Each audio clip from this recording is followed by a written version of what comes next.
আল্লাহ বলবেন কেন ডাকতো? সে বলবে আল্লাহ আমি তো এমন গুনাহগার, আমার গুনার কোনো শেষ নাই। আমার মনের মধ্যে আসা আপনি আমাকে জান্নাতের গেটটা দেখাইয়া দেন। আচ্ছা বুঝে থাকলে বলেন সে গেট দেখতে যায় না জান্নাত দেখতে যায়? কায়দা করে করে গেটে ঢুকছে।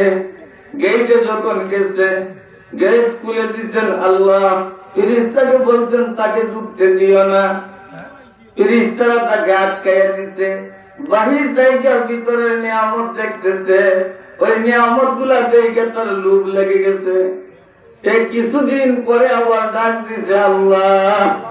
কি ডাক দিছে? আল্লাহ। আল্লাহ বলেন বন্ধা তুমি আমাকে ডাকছো কেন? তুমি তো আদা করছো আর আমার কাছে কিছু চাইবা না। সে বলে আল্লাহ বলছি তো চাইবো না, আমি আপনার কাছে চাইবো না, কার কাছে চাইবো? আপনি তো আমার মওলা, আমি তো আপনার গোলাম। আল্লাহ বলেন বলো কি চাও? সে বলবে আমি জান্নাতে ঘুরতে চাই, জান্নাতে ঘুরার পারমিশনটা আমাকে দেন। আল্লাহ বলবেন ঘুরো জান্নাতে। সে ঘুরবে ঘুরবে, হঠাৎ আল্লাহ সিগন্যাল দিবেন দাও। যখন দাঁড়াবে সে বলবে আল্লাহ এই মাত্র ঢুকলাম, আর এই মাত্র সিগন্যাল দিয়ে দিলেন। আল্লাহ বলবেন বন্দারে তুমি এই মাত্র ঢুকো নাই, তুমি ৭০,০০০ বছর জান্নাতে ঘুরেছ।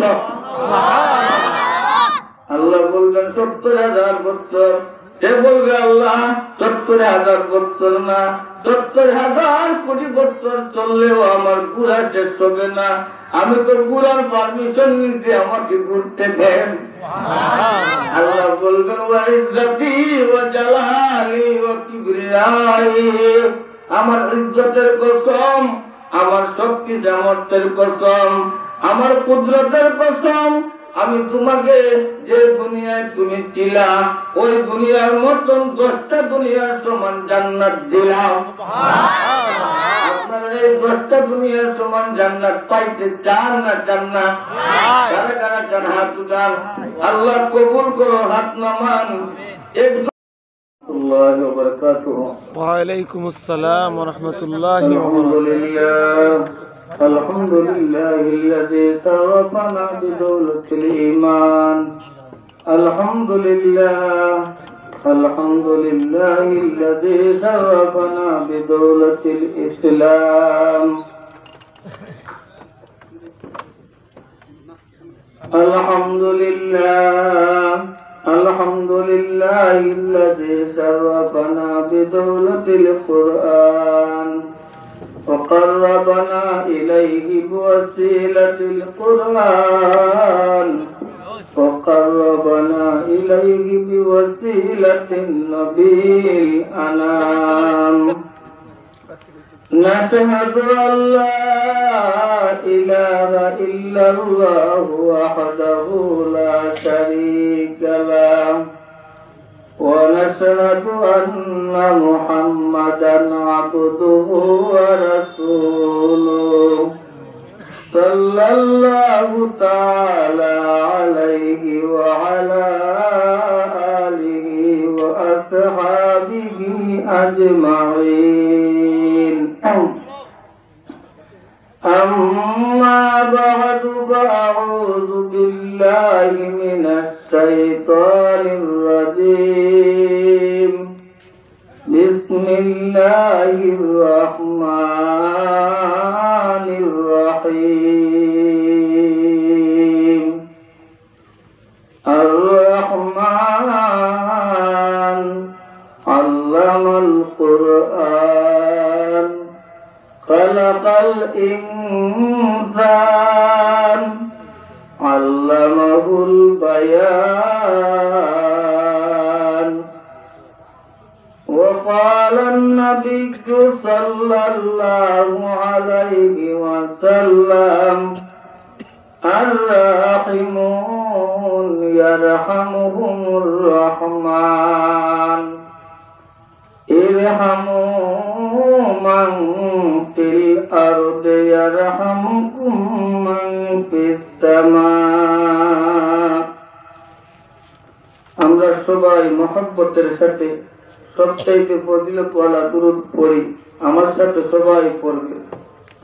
আল্লাহুম্মা সাল্লি আলা মুহাম্মাদিন ওয়া আলা আলি মুহাম্মাদ কামা সাল্লাইতা আলা ইব্রাহিম ওয়া আলা আলি ইব্রাহিম ইন্নাকা হামিদুম মাজিদ। আল্লাহুম্মা বারিক আলা মুহাম্মাদিন ওয়া আলা আলি মুহাম্মাদ কামা বারাকতা আলা ইব্রাহিম ওয়া আলা আলি ইব্রাহিম ইন্নাকা হামিদুম মাজিদ। সুবহানাকা লা ইলমা লানা ইল্লা মা আল্লামতানা ইন্নাকা আনতাল আলিমুল হাকীম। किस्मत की और को कसम अज़ल ने जिस चीज को जिस चीज की काबिल नजर आया बुलबुल को दिया नाला परवाना को जलना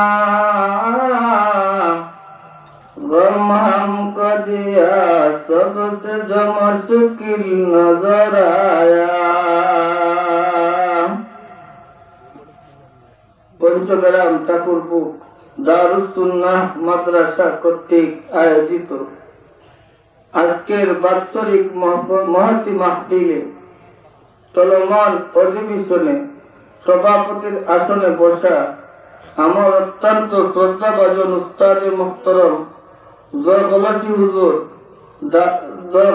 হুজুর বারাকাল্লাহু ফি হায়াতিহি, উপস্থিত মুআজ্জাজ ও মুকররম উলামায়ে কেরাম, পিতৃতুল্য মুরব্বিয়ানে কেরাম, প্রাণপ্রিয় যুবক ভাইয়েরা, আমার কলিজার টুকরা ছোট্ট মনিরা, পর্দার আড়ালে শ্রবণদাতা, সম্মানিত মার বোনেরা,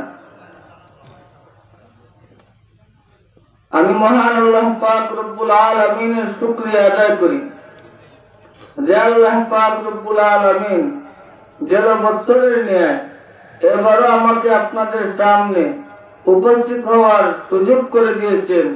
আপনাদেরকে বসা পেয়েছি, সেই হিসাবে শুকরিয়া আদায়ান্তে একবার আমরা সবাই বলি আলহামদুলিল্লাহ। আলহামদুলিল্লাহ। আপনারা যারা বসা আছেন আমার দিকে লক্ষ্য করেন, আপনারা আমার দিকে তাকাবেন, আমি আপনাদের দিকে তাকাবো, আল্লাহ মহব্বত ঢুকিয়ে দিবে।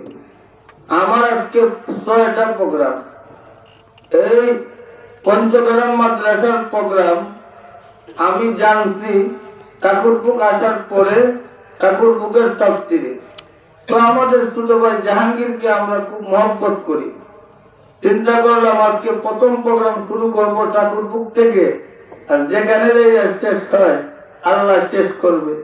সেই সুবাদে আমি আইসে গেছি, আপনারাও বসে গেছেন, যাদের কান পর্যন্ত মাইকের আওয়াজ যাইতেছে তারাও ধীরে ধীরে আসবেন। সবচেয়ে বড় সুসংবাদ, আমাদের সুনামগঞ্জের গৌরব আমার উস্তাদে মুহতারাম এবং সনদ আল্লামা নুরুল ইসলাম খান সাহেব হুজুর কিছুক্ষণের ভিতরে এসে যাবেন। বিদায় যে যেখানে আছেন তাড়াতাড়ি মাহফিলের মধ্যে আসেন। আমি আপনাদের সামনে সূরা রহমানের প্রথম দিকের কয়েকটা আয়াত পাঠ করেছি। যদি আল্লাহ পাক রব্বুল আলামিন তৌফিক দান করেন তাহলে উক্ত আয়াত এবং একটা হাদিস পাঠ করেছি, হাদিসের আলোকে আমলের নিয়তে কিছু কথা বলবো। আল্লাহ যেন আমাদেরকে আমল করার তৌফিক দেন, বলেন আমিন। আমিন। আল্লাহ পাক রব্বুল আলামিন বলেন, আর রহমান, রহমান হইলেন উনি আল্লামাল কুরআন, যিনি কুরআন শিক্ষা দিয়েছেন। খালাকাল ইনসান, মানুষ সৃষ্টি করেছেন। আল্লামাহুল বায়ান, মানব জাতিকে কথা বলার যোগ্যতা দিয়েছেন।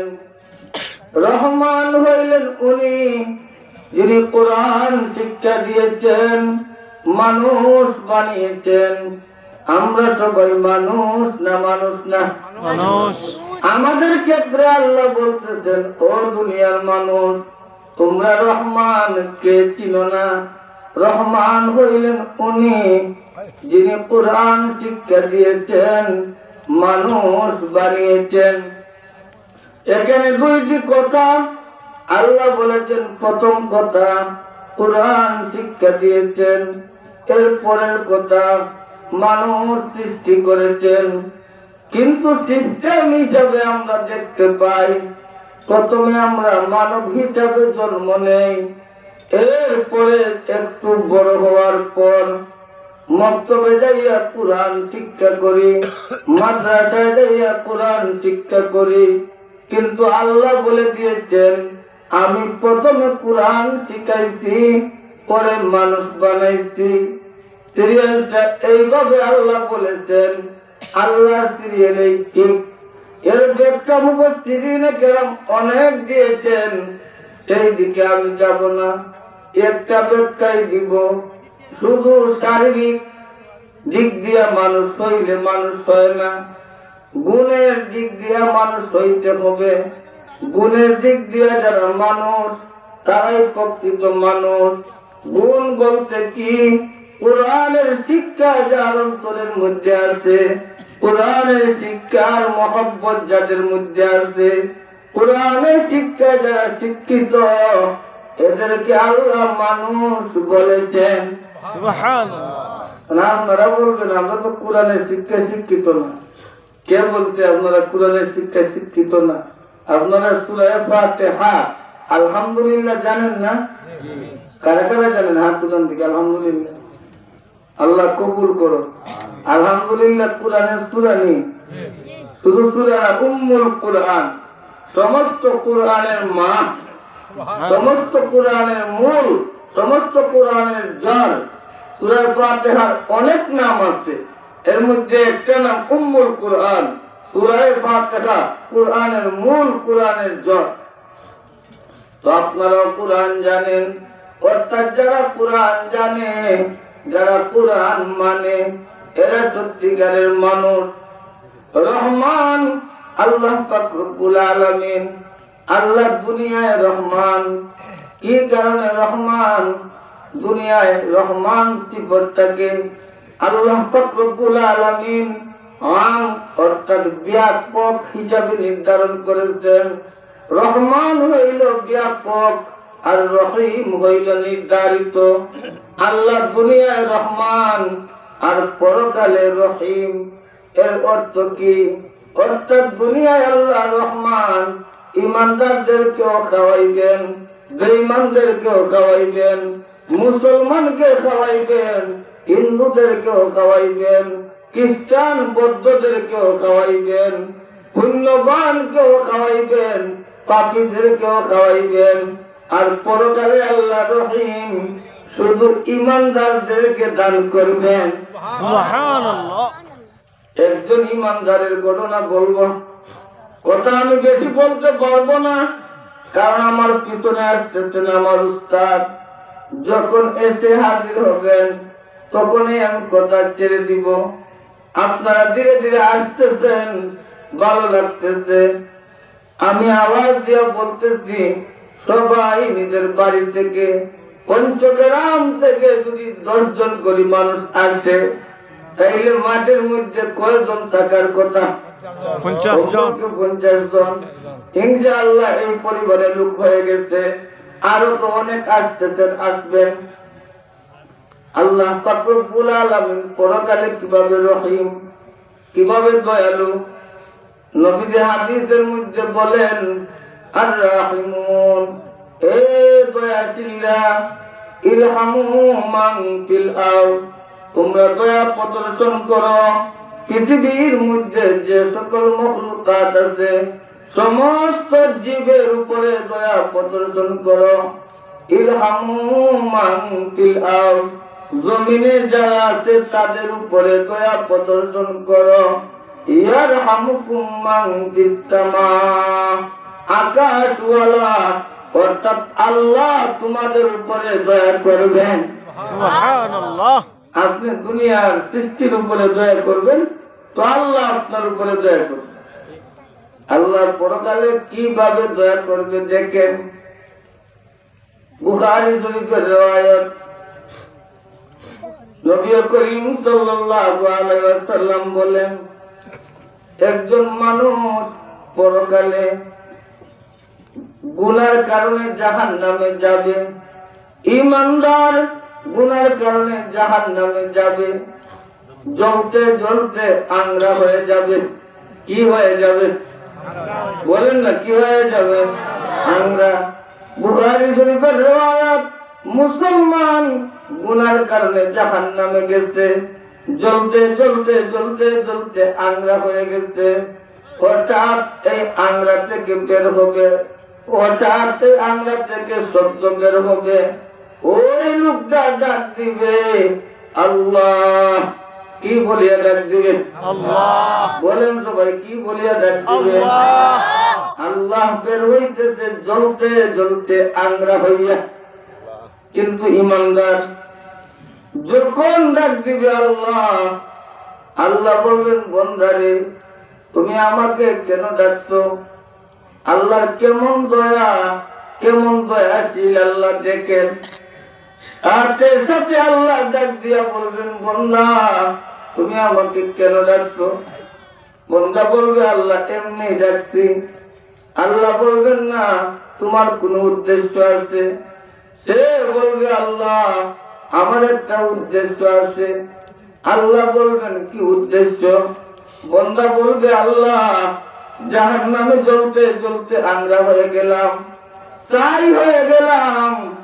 হঠাৎ মনে পড়লো কাউকে ডাকলে তো কিছুই হবে না, তো আপনাকে ডাকি, আপনার যদি দয়া হয় তাইলে আপনি কিছু করবেন। ওই ডাক দিলাম আপনাকে আল্লাহ। সবাই বলেন না আল্লাহ। আল্লাহ বলেন, ঠিক আছে তুমি আমাকে ডাকছো, বলো তোমার উদ্দেশ্য কি? সে বলবে, আল্লাহ জাহান্নাম থেকে আমার বের করে জান্নাত আর জাহান্নামের মধ্যখানে বসাইয়া দেন, এটা আমি চাই।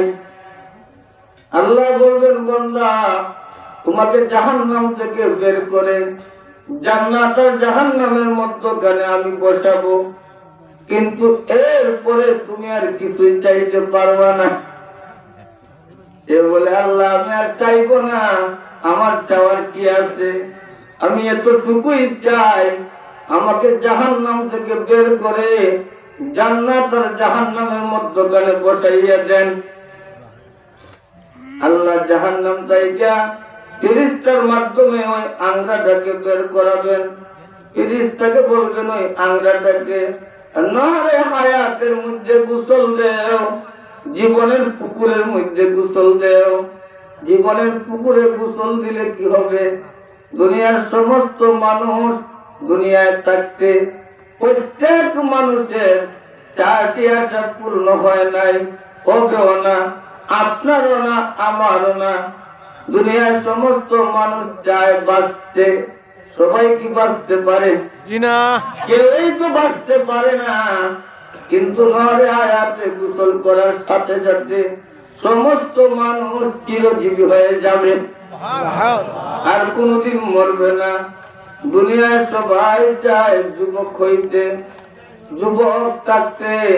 সবাই কি যুবক থাকতে পারে না বৃদ্ধ হইতে হয়? বৃদ্ধ হইতে হয়। নহরে হায়াতে গোসল দেওয়ার পরে সমস্ত মা পুরুষরা 33 বছরের যুবক হয়ে যাবে, মহিলারা 18 বছরের কুমারী হয়ে যাবে। 3 নম্বর আশা, সমস্ত মানুষ চায় সুন্দর হইতে, কিন্তু সবাই তো সুন্দর হইতে পারে না, না পারে? না। নহলে হায়াতে গোসল দেওয়ার পরে সমস্ত মানুষ পুরুষরা ইউসুফ আলাইহিস সালামের মতন সুন্দর হয়ে যাবে। তাইলে সৌন্দর্যের আশাও পূর্ণ। দুনিয়ার সমস্ত মানুষ চায় সুখ শান্তি, চায় না চায় না?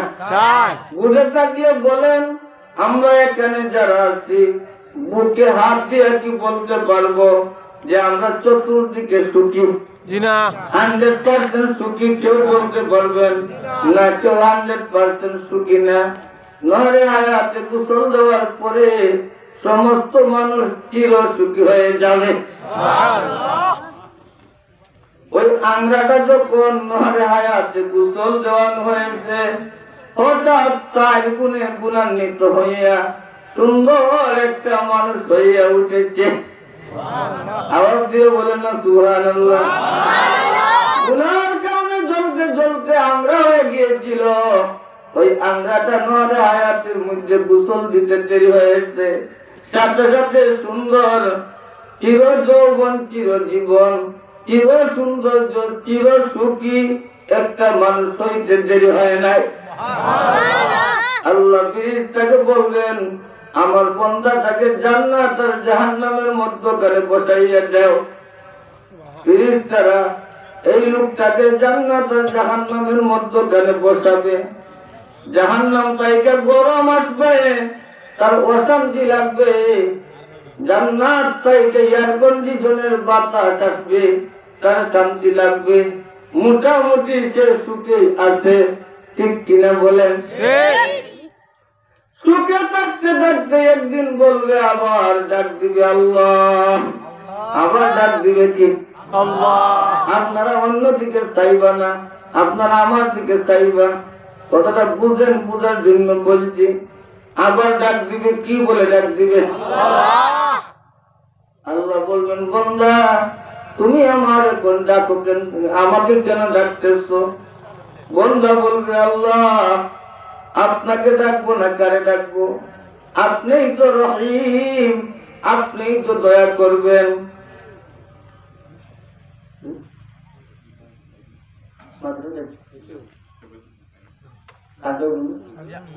এরা তকবীর দেন, নারে তাকবীর, ইসলাম,